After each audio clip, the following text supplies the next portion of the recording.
A day in my life as a Pilipina nga na minyog taga Indonesia nga ang biog dato di ay to pobre. Abi na kung makaahon na ta sa kahirapan ani dili man di ay. So naaday mi karon din ni kauban nga akong mga fellow mga inahan nga mga taga Turajan nanganhi day mi din ni kanaaday mi parinti nga namatyan sa ilang ugangan.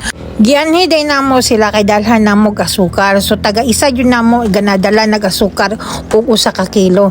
Inani man jud ni ilang tradisyon man gud ug namatyan ug bago pa namatay dalan sa kaparintihan ug mga kinahanglanon sama sa asukar, biskut, kape, mao man jud ni kinahanglan basta naay namatyan kay ilago ng bilaran no. So kinahanglan nga naa jud nay kape. So mao na among gidaan dinhi. Medyo layo-layo jud ning dapita kay murag mga usa ka oras man siguro mi gabiyahe dinhi pero okay lang kay kani bitong namatyan dinhi kay close kaayo nga igagaw sa akong bana. So amo adyo ni siyang gitiwyuan kay kasadihang na ospital ni siya wala man gud mi nakanha then wala pud mi nakabisita maong karon pa namo na anhi.